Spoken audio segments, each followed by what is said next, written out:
Welcome to Yeukai Business Show, UK's premier business show where we feature business thought leaders, high achievers, and industry experts. Today's episode is brought to you by World Outsourcing Solutions Limited, a company that specializes in helping executive business owners with virtual assistant services and business growth systems. Here's your host, Yeukai Ketchadori. Hey, and welcome back to another very special episode.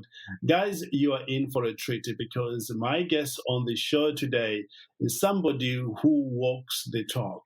Danielle DeShaw has been around for some time and has been focused helping women do very well when it comes to creating success in their business or even in their career. Danielle, thank you so much for joining us here on the show today. Thank you so much for having me to here today. I'm really excited to be here. Awesome. One of the things I hear quite often from you guys in your correspondence is how do you actually show up in your business in such a way that you get things done, you show other people how to do things better, and how do you actually do it in a crazy environment? Well, if you're one of those people who has got this question today, you are going to get some answers because Daniela has been doing it for some time. Now, one other thing that I love about Daniela is she came from a microbiology lab to a Fortune 500 leadership status. She's an award-winning businesswoman, a TV host, and a coach. Daniela is proving that when it comes to your career journey, where you start is not where you have to finish. She's passionate about leading conversation to empower women 10 years plus into their career and the organizations they work for to do the careers and development differently. In fact, there's a whole lot of things that Daniela has done over the past few years that I'm not able to say all of them. So I'm going to ask Daniela straight up. Daniela, tell us a little bit about yourself and how you got to be doing what you do today. Thank you for this opportunity. And really, you kind of hit it in the introduction where I started in a microbiology lab. That's exactly, right after university, that's where I started working. And I did this very linear career, Fortune 500 climbing, and I got to leadership. I got to a leadership level. Literally my 40th birthday, though, I made the decision to step back from my career. I just needed to kind of settle back down. I need to be with my family a little bit more. And at the end of the day, I also need to figure out not just what I wanted, to do when I grew up. I really wanted to focus on who did I want to be. Yeah. I was very privileged to have the opportunity to take 2.5 years really to kind of go through this journey where I decided to become an entrepreneur. When I looked at, who in my circle of friends were really happy with what they were doing and they loved what they did, these friends were always entrepreneurs. So I thought, so they know something, they're doing something, they love what they do. Like, I'm going to be an entrepreneur too. How hard can it be? Like the biggest understatement I think I've ever said to myself. So that's what I did. So I became an entrepreneur really for the first time. I spent 2.5 years building a business focused on leadership development for women and girls. Oh. When it comes to kind of how I did that business, for me, because there was no plan around it, it wasn't really a decision I had ever thought about making.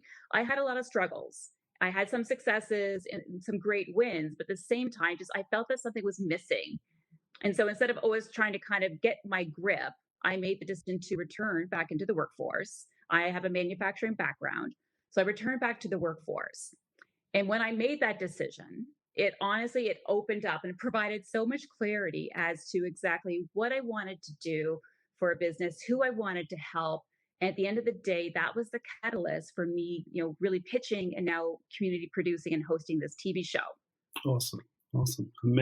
Amazing. And what I love about that story is it is a story for a lot of entrepreneurs. Somewhere in us knows that we want to be entrepreneurs. We want to go out and make a difference. And often we jump out of that and discover that, oh gosh, yes, desire alone is not enough. You have to have a structure. You have to have a system. You have to have a coach, in order for you to succeed.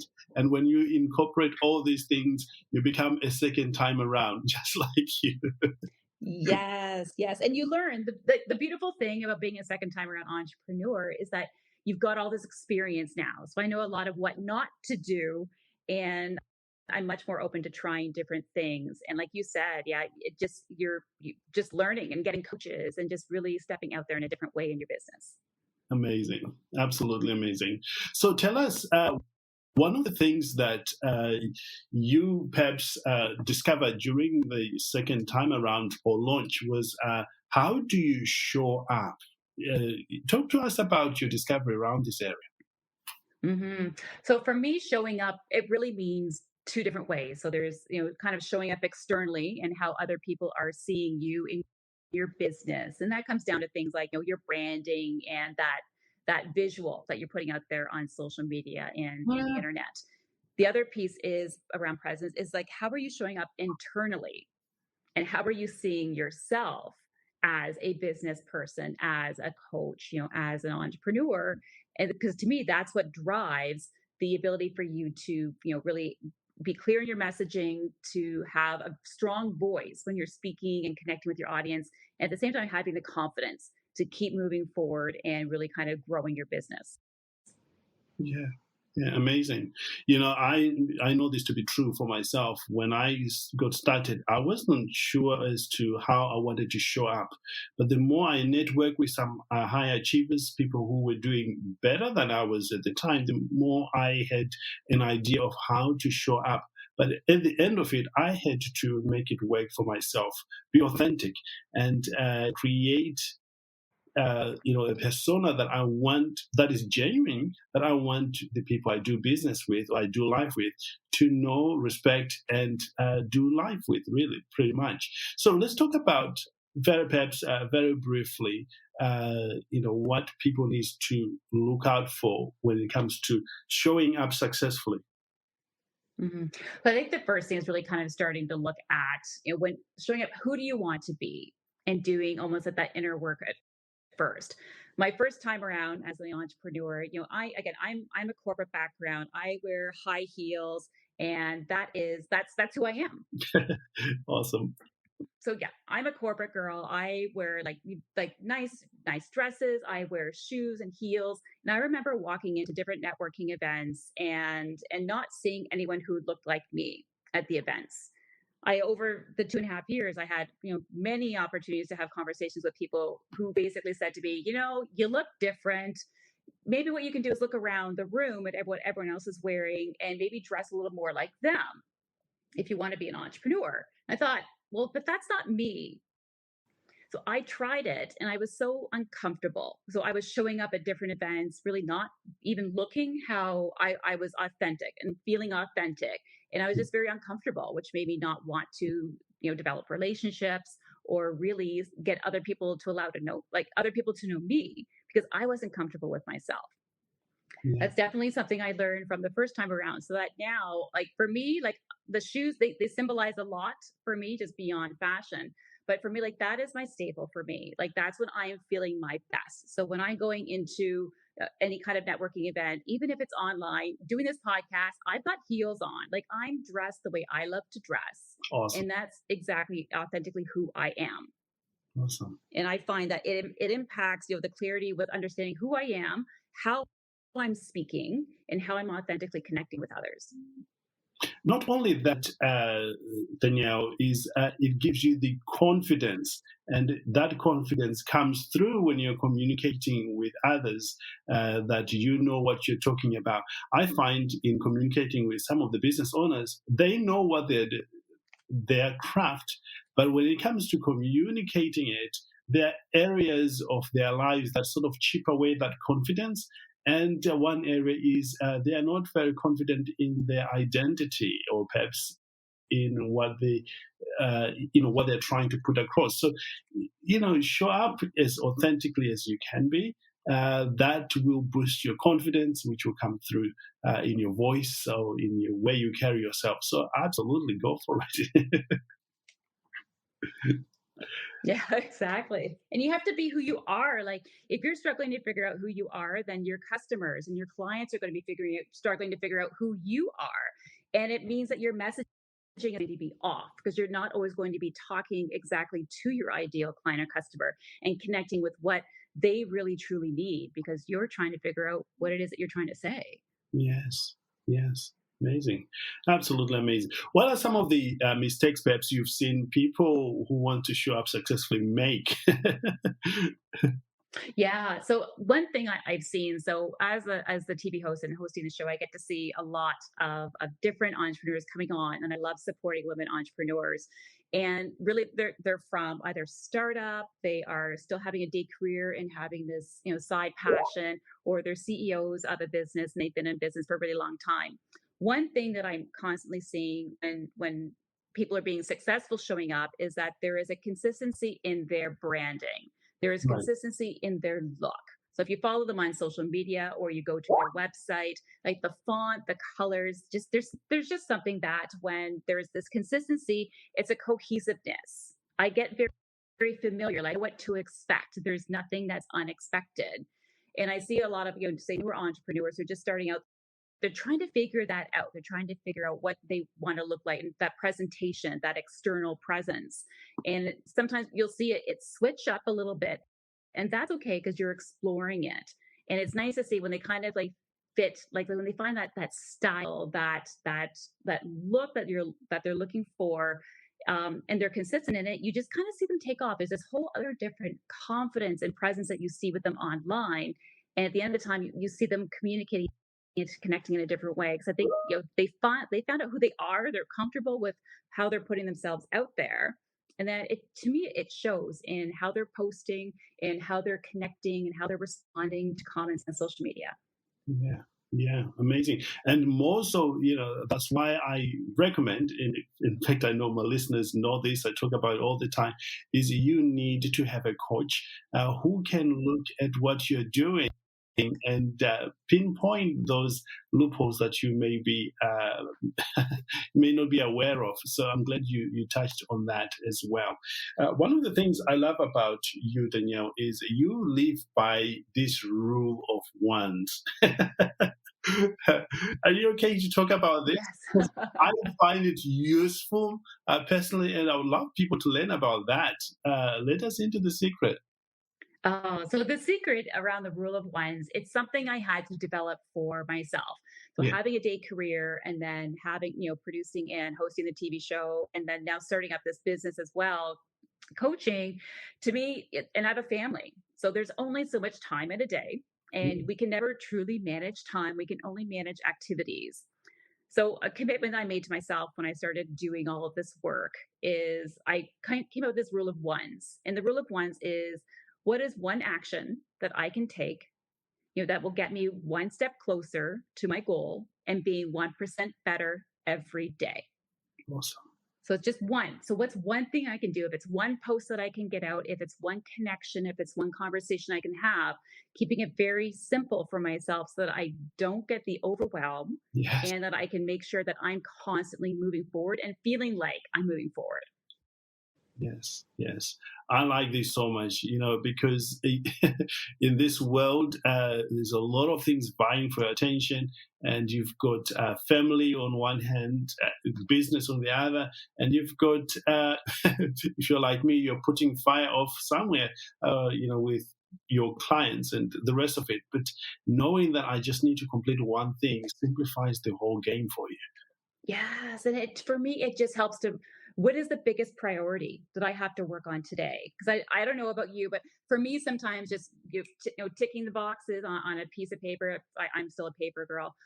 Ticking, like, I feel a sense of success. But then sometimes I also find that ticking the boxes off on the piece of paper, it's a way of procrastination.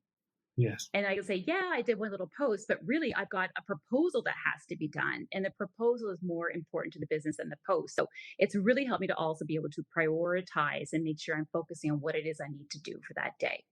Yes, yes, amazing. Well, if you're just joining us, I'm glad you are, because we're talking about how you can show up the best way possible.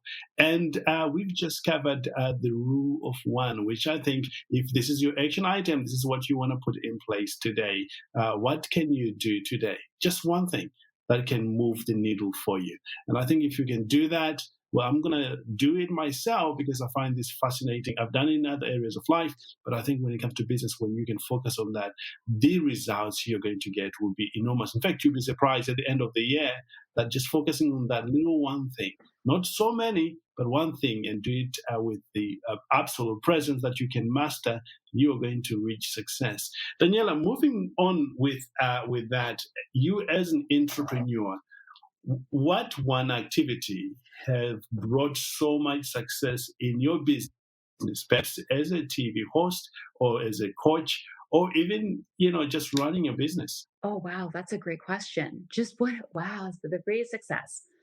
Yeah. For me, it's really around getting very clear on exactly who I want to help.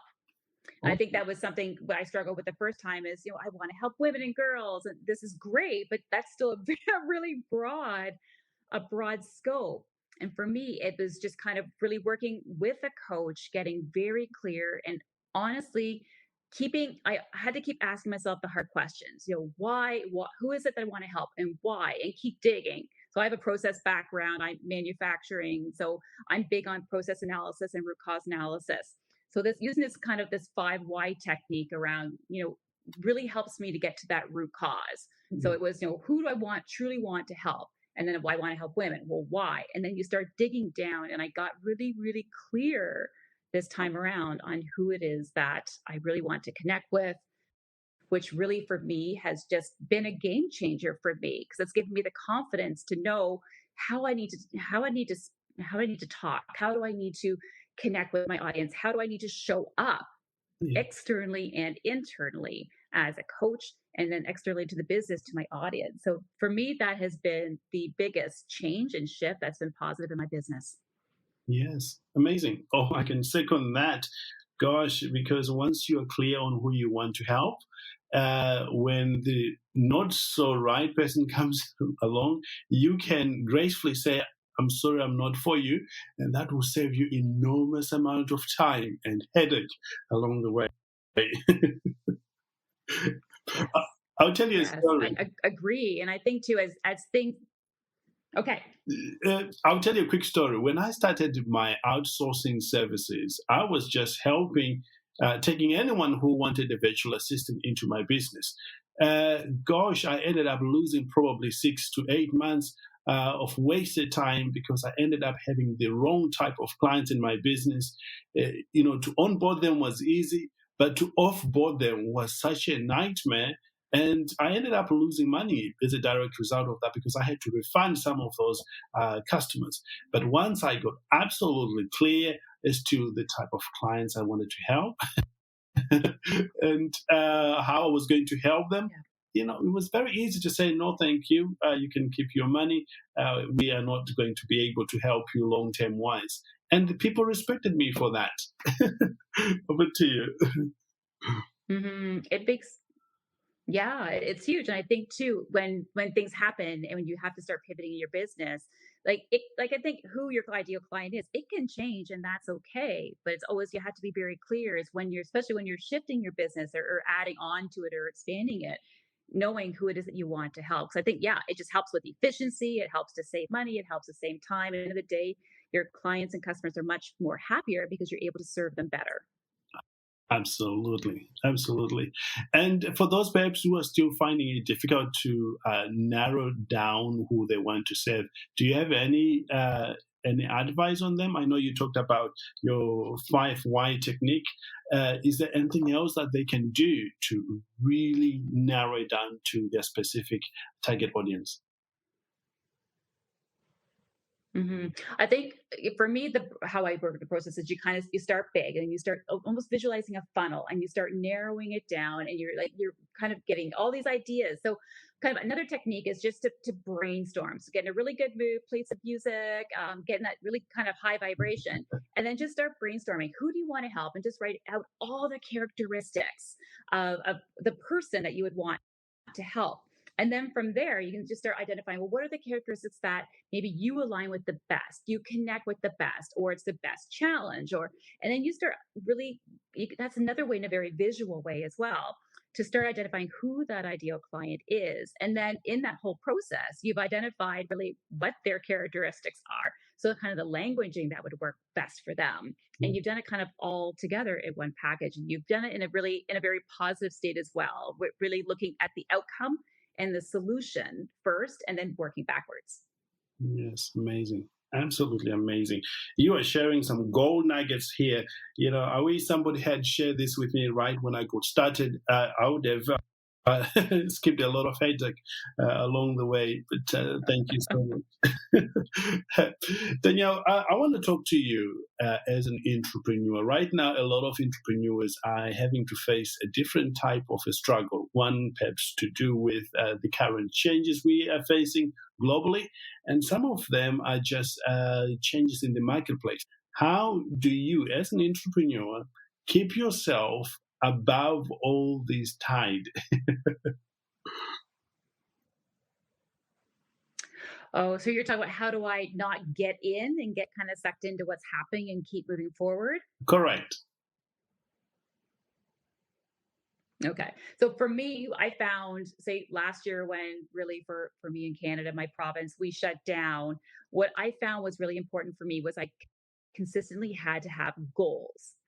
If I was not knowing I was moving forward and towards something, I was feeling lost. And then the external circumstances that were happening around me became like the noise became a lot louder and I got more confused and more stuck.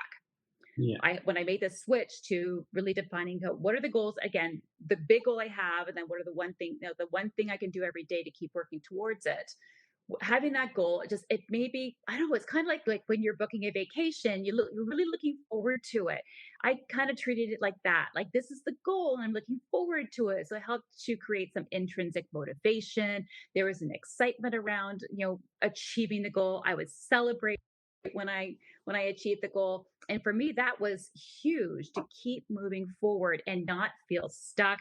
And at the same time, really worked on building that intrinsic motivation. When you can't necessarily look outwards for motivation, then you really had to look inwards. And that really worked for me. Yes. Amazing. Absolutely amazing. Be clear on what you're working on and stay the path. Close everything out, shut everything out. You will get there. I think that's an amazing, amazing approach to business. For me, I have to say I've been held accountable by my business coaches on the goals that I want to work on. And I know you are a business coach as well. You help women.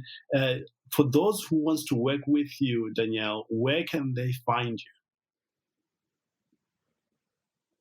So they can find me on social media, Instagram. I'm at Danielle DeShaw 11. I'm on LinkedIn. And they can also find me on my website at oy-journeys.com. Awesome. And tell us some of the services that you provide so people are absolutely clear what they can get when they start working with you. So when you start working with me, really, I'm passionate about really helping, women transition from that corporate world into the entrepreneurial world, and then women who have been in that entrepreneurial world for a while, but really have that corporate background. It's different. Like really, entrepreneurialism is a very different world. It's a different language. So for me, what you can expect is really working through all of these entrepreneurial and these business programs and these processes and really the mindset piece, but doing it in a language that they would understand it and is familiar from that corporate world. So really kind of connecting what's familiar, what they're used to all of these new changes and that come with building a business.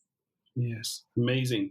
Well, who best to learn from than the one who's transitioned from the corporate world into the entrepreneurial world and has done it so elegantly and is doing very well at it as well. So if you want to know how to do that, Danielle is your girl, is your go-to person who can help you with that. Danielle, as we come toward the end of our time here together, is there anything else around this topic we've been talking about that you passionately feel people need to know about before we wrap up? Mm-hmm. That's a great question. And for me, it's more around when we talk about like the presence, going back to the very beginning of our conversation and how we are showing up and that presence we have in our business. And it's really kind of looking at our self-image and the impact of how we see ourselves and how we show up in our business. Because really, when we have this positive self-image, the impact is the fact that we're more confident, we're more resilient, we're taking more action, and we're achieving the desired results that we want in our business. And when we don't necessarily know how we want to show up, or we have a negative self-image of ourselves for whatever reason, we're a lot more doubtful, we're resistant, we're feeling stuck, and there's little to no change in our business. So if anyone right now, any of your listeners, if they're listening and they're feeling in that little bit stuck and they're not quite sure why, and they're very doubtful of what they're able to do and their brilliance, is really starting to look at that self-image piece, and that how are you showing up to yourself in your business? And then start looking at, who do you need to be and who do you need to kind of reshape your thinking into to really take that next step and move forward in your business. Amazing. Absolutely amazing. Daniela, you have been smashing it. But I've got one more quick question here before we wrap up. This is the last one, I promise. You've got amazing confidence. And it wasn't always like that. And you now love being in front of the camera, but it wasn't like that. How did you move from where you were not so much, like that to where you are today? Maybe just one trick, because I know a lot of people struggle with confidence, and maybe you could help them. Yes, and that's a great question. Thank you for asking that, because really you hit it. Like years ago, I ran. When the camera came out, I ran. I would rather be taking the picture than being in the picture. For me to be on camera, it really took a lot of internal work, and also looking at the fact that what is the outcome that can be achieved if I do what I want to do, which is, for me at the time, it was being on this TV show. And I had to kind of be comfortable with the fact that I may get judged. So I had to really work on, again, the self-image piece for me. And then what is the outcome? The outcome is the fact that women entrepreneurs get to be promoted and positioned as experts in their fields, and then they get to share their solutions to women in the workplace that they have. So to me, I'm a problem solver. I love to connect problems to solutions. And that became like that driving factor that helped me to kind of get over kind of being on camera. And any doubt I had, I worked with a coach. Like I had to seek out help from someone else who could help me create that presence that I knew nothing about. Yes. I'm amazing. I can deduce two things straight away for me. Number one was having a strong why, understanding why you were doing that, and have somebody holding you accountable to that, which is absolutely amazing. Daniela, you are wonderful. Thank you for joining us here on the show. Thank you so much, Yeukai, for having me here. It's been so much fun. Awesome. Well, there you have it, ladies and gentlemen. If you want to know more about this subject, reach out to Danielle DeShaw. There will be a link below this recording so that you can reach out directly to her. Or if you want to talk about this further, you can reach out to us as well. One way or the other, get some help. This world of entrepreneurship is better when you're working with other people. And Danielle is one of those great individuals you can partner with. With that said, I can't wait to spend more time with you very, very soon. Until then, have a good time, whatever you're doing, or join us on Clubhouse literally every night from 9 p.m. UK time. I will be in Clubhouse helping people greatly. With that said, have a wonderful day, and I will talk to you very soon. Daniela, once again, thank you for joining us on the show. Thank you for having me. Thank you for listening to Yeukai Business Show. We will be back to bring you more episodes with success stories and advice straight from the experts. Want more? Check out www.yeukai.businessshow.com. Get your free trial of our virtual assistant service today. Just visit www.worldoutsourcingsolutions.com. Quote WOS18 or send us an email at support@worldoutsourcingsolutions.com.